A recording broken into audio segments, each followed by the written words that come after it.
안녕하세요, 히어로 플래닛의 미터입니다.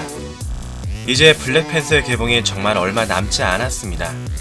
블랙팬서는 정말 여러가지로 의미가 있는 영화가 될 것 같은데요. 우선 인피니티 워로 가는 마지막 관문이라는 점, 마지막 인피니트 잼 소울스톤의 행방이 드러날 수도 있다는 점, 새로 합류한 히어로의 솔로 무비라는 점, 심지어 와칸다라는, 어찌 보면 MCU의 새로운 세계를 보여준다는 점, 마지막으로 어벤져스 에이지 오브 울트론에 이어 두 번째로 국내에서 촬영을 했다는 점이 있겠습니다. 이렇게 많은 의미가 있는 블랙팬서 영화 관련해서 오늘은 MCU의 정말 거대한 떡밥 중 하나인 소울스톤의 행방에 대해서 한번 얘기해보도록 하겠습니다.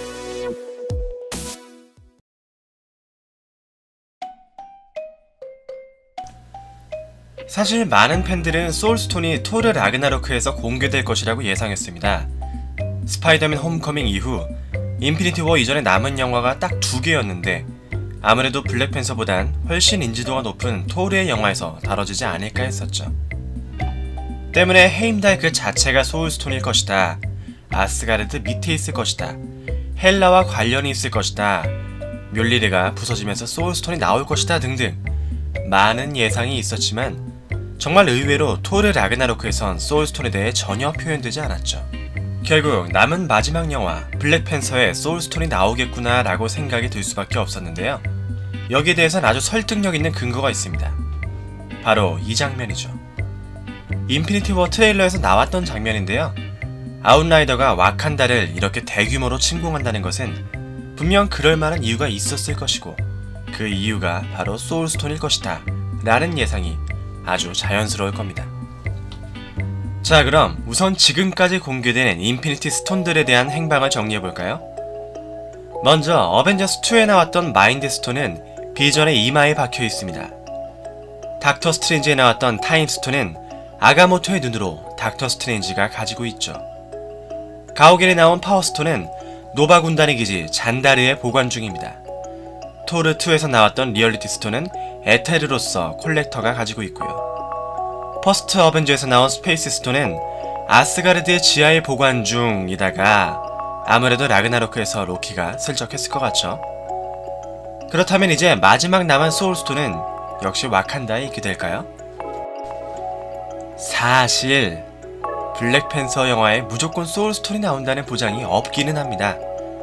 뭐 냉정히 말해서 영화가 나오기 전까지는 아무도 모르는 거죠.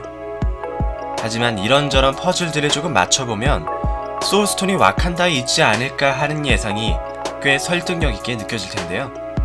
이번 블랙팬서의 영화에 소울스톤이 나온다는 전제를 걸고 과연 어떻게 소울스톤이 등장하게 될지 예상을 해보도록 하죠.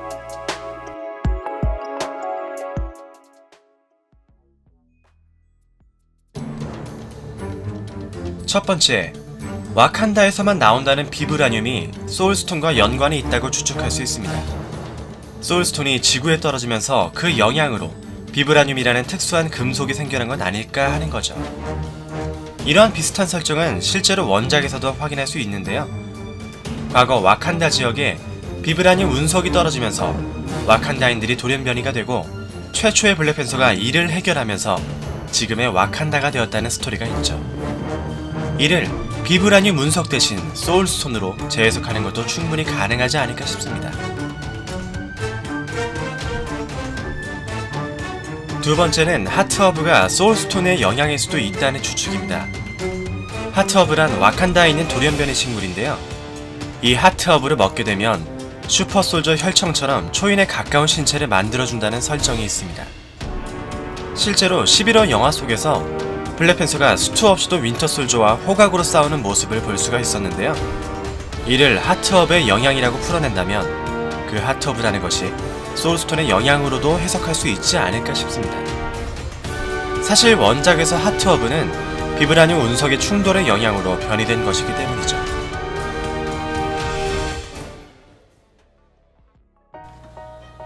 세 번째 추측은 정말 소울스톤이 블랙팬서 왕가의 보물로 표현되는 것입니다.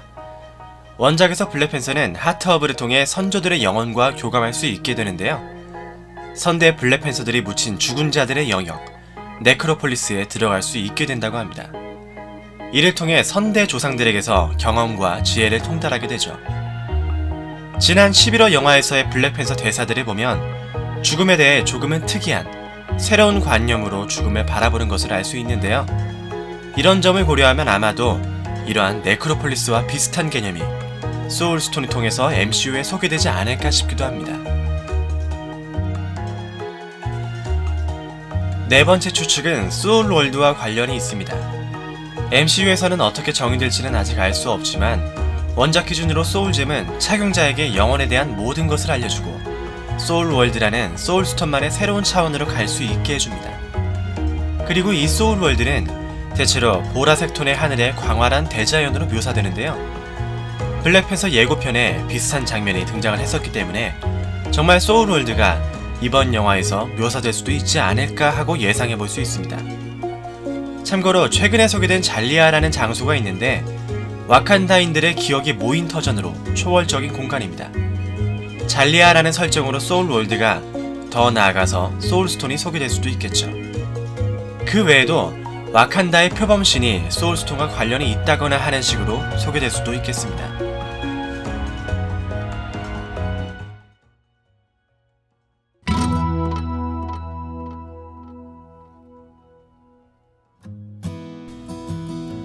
지금까지 소울스톤이 블랙팬서 영화에 나온다면 어떻게 나올지에 대해 예상을 해봤습니다.